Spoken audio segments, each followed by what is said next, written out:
ಸ್ನೇಹಮಯಿ ವಿರುದ್ಧ ನಟೇಶ್ ಹಾಗೂ ಸಿಎಸ್ ದೂರು ವಿಚಾರಕ್ಕೆ ಸಂಬಂಧಪಟ್ಟಂತೆ ಪೊಲೀಸ್ ಆಯುಕ್ತರ ನೇತೃತ್ವದಲ್ಲಿ ತನಿಖೆಗೆ ಒತ್ತಾಯವನ್ನ ಮಾಡಲಾಗ್ತಾ ಇದೆ. ತನಿಖೆಗೆ ದೂರುದಾರ ಸ್ನೇಹಮಯಿ ಕೃಷ್ಣ ಒತ್ತಾಯವನ್ನ ಮಾಡುತ್ತಿದ್ದಾರೆ.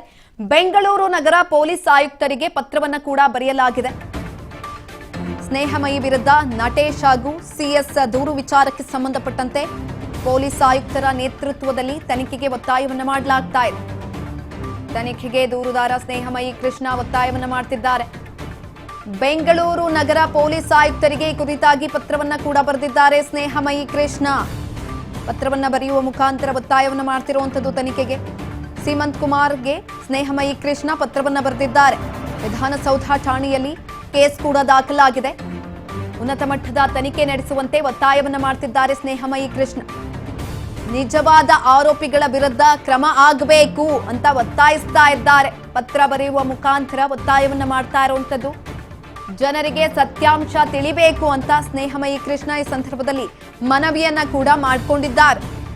ಸ್ನೇಹಮಯಿ ವಿರುದ್ಧ ನಟೇಶ್ ಹಾಗೂ ಸಿಎಸ್ ದೂರನ್ನ ಕೊಟ್ಟಿದ್ರು. ಆ ವಿಚಾರಕ್ಕೆ ಸಂಬಂಧಪಟ್ಟಂತೆ ಇದೀಗ ಸ್ನೇಹಮಯಿ ಕೃಷ್ಣ ಉನ್ನತ ತನಿಖೆ ಆಗಬೇಕು ಅಂತ ಒತ್ತಾಯವನ್ನ ಮಾಡ್ತಿದ್ದಾರೆ. ಪೊಲೀಸ್ ಆಯುಕ್ತರಾದಂಥ ಸೀಮಂತ್ ಕುಮಾರ್ ಸಿಂಗ್ಗೆ ಪತ್ರವನ್ನ ಕೂಡ ಬರೆದಿದ್ದಾರೆ. ಪತ್ರದಲ್ಲಿ ಉಲ್ಲೇಖ ಮಾಡಿದ್ದಾರೆ, ಉನ್ನತ ಮಟ್ಟದ ತನಿಖೆ ಆಗಬೇಕು, ತನಿಖೆಯಲ್ಲಿ ನಿಜಾಂಶ ಗೊತ್ತಾಗಬೇಕು, ಸತ್ಯಾಸತ್ಯತೆ ಎಲ್ರಿಗೂ ಕೂಡ ತಿಳಿಬೇಕು, ಹಾಗಾಗಿ ತನಿಖೆ ಆಗ್ಲೇಬೇಕು ಅಂತ ಸ್ನೇಹಮಯಿ ಕೃಷ್ಣ ಅವರು ಈ ಸಂದರ್ಭದಲ್ಲಿ ಪತ್ರ ಬರೆಯುವ ಮುಖಾಂತರ ಒತ್ತಾಯವನ್ನ ಮಾಡ್ತಾ ಇರುವಂತದ್ದು. ಬೆಂಗಳೂರು ನಗರ ಪೊಲೀಸ್ ಆಯುಕ್ತರಿಗೆ ಪತ್ರವನ್ನ ಬರೆದಿದ್ದಾರೆ ಸ್ನೇಹಮಯಿ ಕೃಷ್ಣ ಅವರು. ವಿಧಾನಸೌಧ ಠಾಣೆಯಲ್ಲಿ ಕೇಸ್ ಕೂಡ ದಾಖಲಾಗಿದೆ. ಈ ಸಂಬಂಧ ಉನ್ನತ ಮಟ್ಟದ ತನಿಖೆ ಆಗಬೇಕು ಅಂತ ಸ್ನೇಹಮಯಿ ಕೃಷ್ಣ ಈ ಸಂದರ್ಭದಲ್ಲಿ ಒತ್ತಾಯವನ್ನ ಮಾಡ್ತಿದ್ದಾರೆ.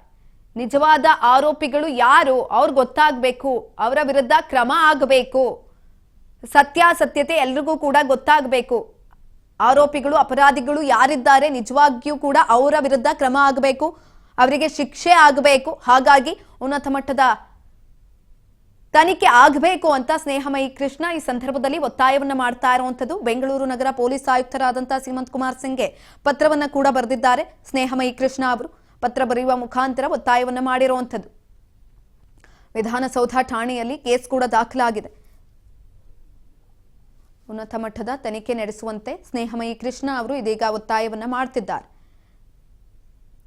ನಿಜವಾದ ಆರೋಪಿಗಳ ವಿರುದ್ಧ ಕ್ರಮ ತೆಗೆದುಕೊಳ್ಳಬೇಕು, ಯಾರು ಅಂತ ಗೊತ್ತಾಗಬೇಕು ಅಂದ್ರೆ ತನಿಖೆ ಆಗಬೇಕು ಅಂತ ಸ್ನೇಹಮಯಿ ಕೃಷ್ಣ ಈ ಸಂದರ್ಭದಲ್ಲಿ ಪತ್ರದ ಮೂಲಕ ಹೇಳ್ತಾ ಇರುವಂತದ್ದು.